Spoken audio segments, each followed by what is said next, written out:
E aqui, por fim, eu queria mostrar esse slide, que eu acho um slide muito bacana da epidemia, que mostra o impacto da resposta à epidemia de HIV na expectativa de vida em diversos países, né? Então, a gente vê a epidemia, aqui é a evolução da expectativa de vida em rosa no mundo, né? Então, de 1950 até 2015, né? Sempre aumentando, aumentando, aumentando. Na expectativa geral de vida do mundo, o HIV não teve impacto. E aqui são 8 países da África, que é o continente mais afetado pela epidemia de HIV, que é uma pandemia também, né? Agora é uma pandemia. E isso aqui é o quê? Década de 90, tá? Década de 90 até meados da década de 2000. O que aconteceu? A expectativa de vida... aqui, aliás, começou na década de 80, aqui está a década de 90, 2000. Uma queda brusca em todos os 8 países africanos da expectativa de vida entre o surgimento, aqui é o surgimento da epidemia, e o surgimento da terapia antirretroviral, tá? Isso aqui é anos 2000, quando começa o acesso à terapia antirretroviral nos países africanos. Então, revertendo essa curva drástica, que foi drástica, né? A gente vê aqui no Quênia, saiu lá, estava pertinho do mundo, da média do mundo, caiu para muito inferior, 40 anos, e depois subindo de novo, e agora já está mais aqui para cima também. Todos os países africanos têm, em grande parte dos países, um acesso grande a antirretroviral hoje, né? Então, isso aumentou bastante. Então, a gente vê, isso aí é o impacto da resposta, não só da medicação, né, mas dos programas de enfrentamento da epidemia, foi um fenômeno que ocorreu amplamente e fez muita diferença no mundo com poucos recursos, né, e médios recursos, como a África, como vários países da Ásia e como o Brasil também, né, isso ocorreu no Brasil também, tá? E por último mesmo, agora eu queria falar uma palavrinha sobre prevenção, tá? Por muito tempo, a gente focou a prevenção estritamente no uso de preservativo, né? Então, educação para o sexo seguro e uso de preservativo. Isso teve uma repercussão em alguns grupos, né? Por exemplo, prostitutas, tem estudos com prostitutas mostrando uma queda de incidência da infecção a partir de projetos educacionais e de acesso a preservativo. Mas, globalmente, em termos da taxa de diagnóstico, né, da incidência da infecção, por longos anos a gente não teve nenhuma medida que teve impacto grande. Até que, há cerca de 5 anos atrás, o conceito de prevenção combinada surgiu,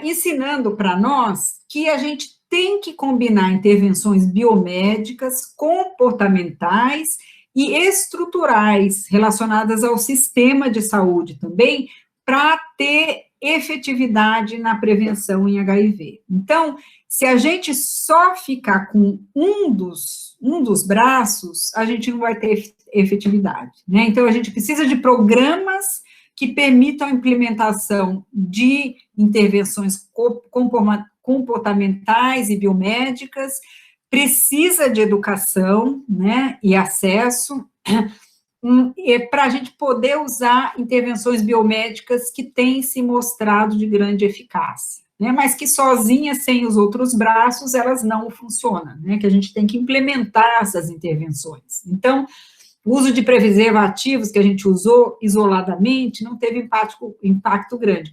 Mas o diagnóstico precoce e o tratamento precoce, ou seja, o tratamento como prevenção, está tendo impacto na incidência. A profilaxia pré-exposição, que é o uso de medicamentos por indivíduos de alto risco para infecção, pessoas que têm múltiplos parceiros, que não conseguem usar preservativo em 100% dos encontros sexuais, elas podem optar por usar PrEP, né, que é uma coisa que a gente pode fazer uma analogia com a pílula anticoncepcional, né.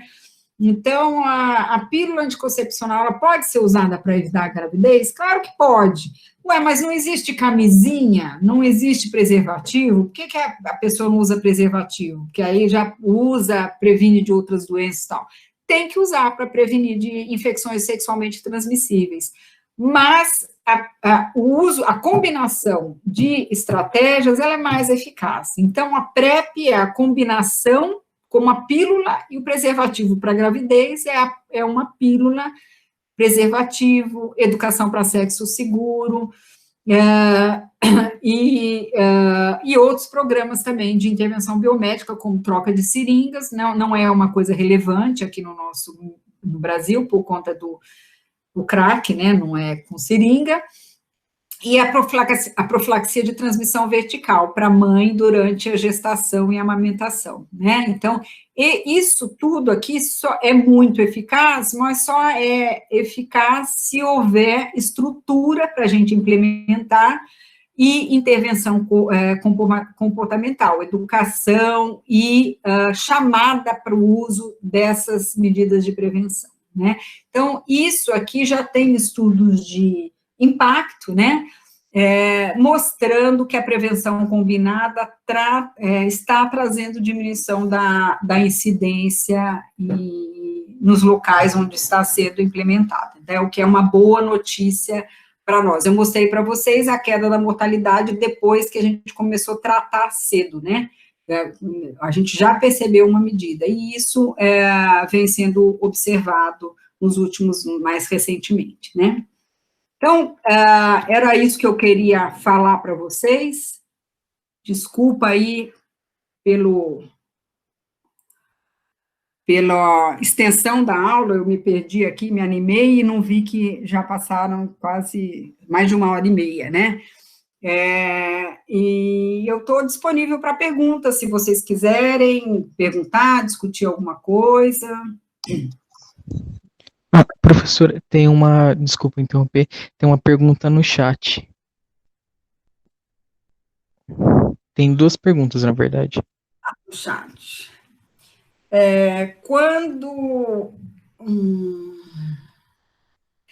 Tem uma pergunta aqui, quando a infecção é por via intravenosa, a pessoa perguntou com o uso de drogas intravenosas, né? É mais curta. Sim, transfusão intravenosa. Então, todo aquele passo, a grande barreira da infecção, mais comumente, é o epitélio vaginal ou anal, né? Todo esse passo da barreira do linfonodo regional, ele é pulado, né? Então, é mais rápido e a carga viral maior também, tá? A gente conhece muito menos da patogênese desse tipo de infecção, que elas são muito ocasionais, né? Então, não tem estudos com muitos pacientes que se infectaram dessa forma, né? Mas sim, é mais curta, sim, tem diferença. E a outra pergunta, se já há recomendação do Ministério da Saúde para a PrEP por demanda. Tá. O que é PrEP por demanda? Então, a PrEP que eu falei para vocês é a PrEP contínua, né? Uso todo dia, igual pílula anticoncepcional, uso todo dia para evitar a infecção. Existe a PrEP por demanda, que é o indivíduo usar uma dose antes da exposição e depois da exposição, tá? Usar 3 doses, tá? Existem outros esquemas também, né? Mas que foram, em estudos clínicos, se viu que funciona, né? A PrEP por demanda também funciona.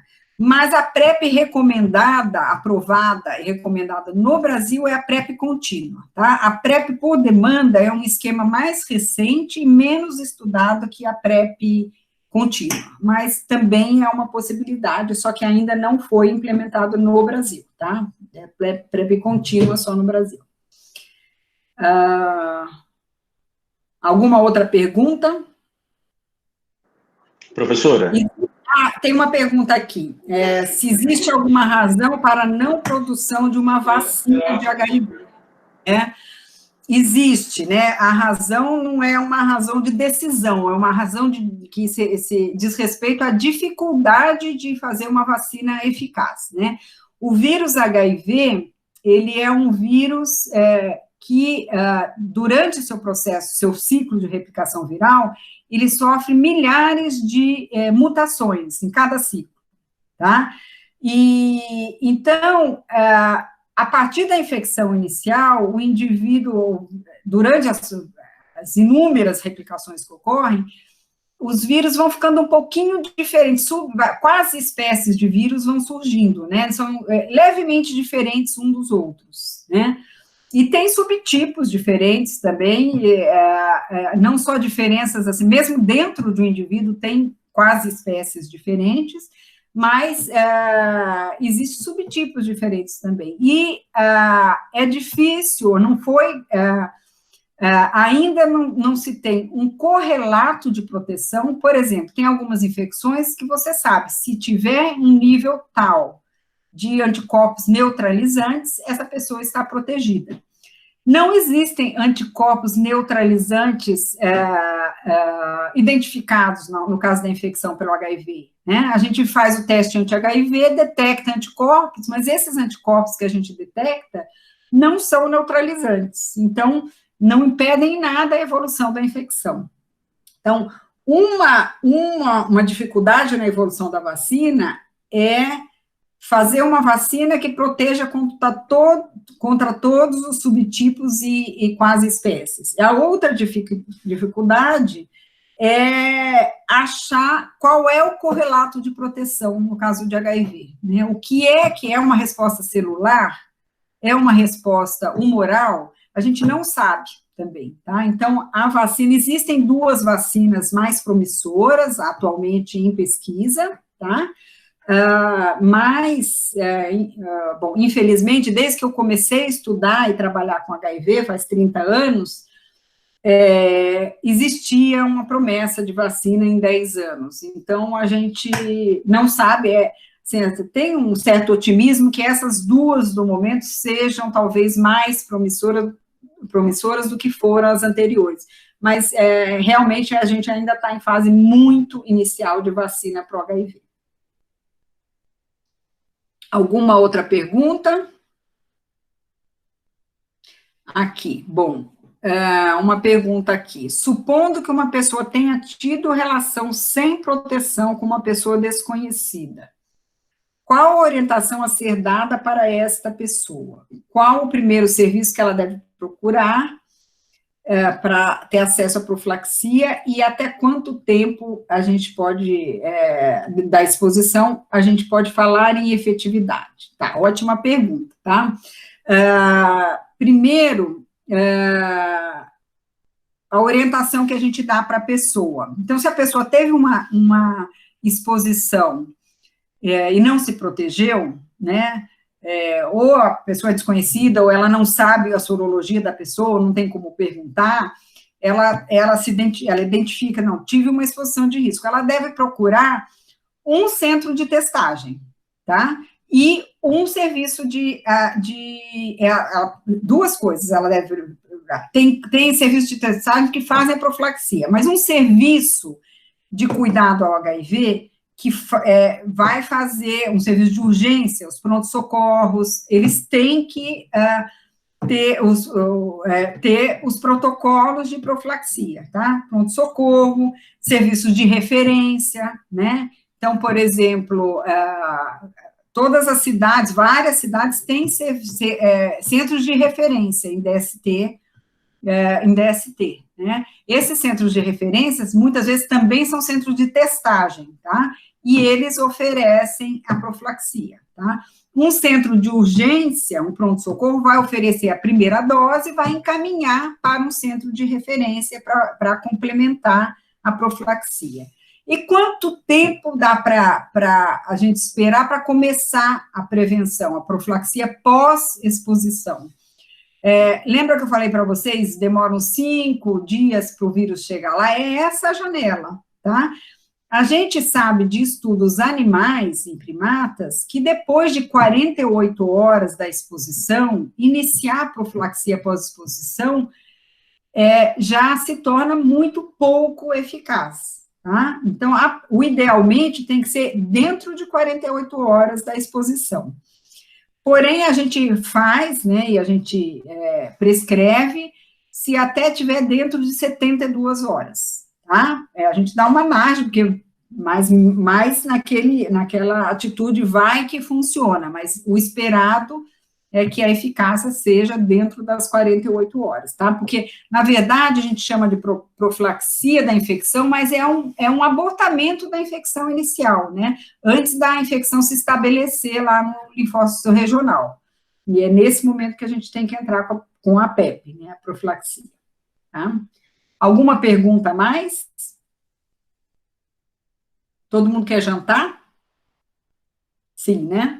Então, eu vou agradecer a vocês a atenção, me desculpar pela extensão da aula, eu acabei me distraindo, e agradecer mais uma vez o convite. Foi muito interessante para mim participar dessa liga novamente, e eu estou disponível para dúvidas, se vocês quiserem me escrever e tal. O Igor e o Wesley tem meu e-mail, eu estou disponível para perguntas, tá bom? Eu agradeço a vocês e cuidem-se bastante aí, de saúde, trabalhem e cuidem-se bastante, tá bom? Um abraço a todos, obrigada.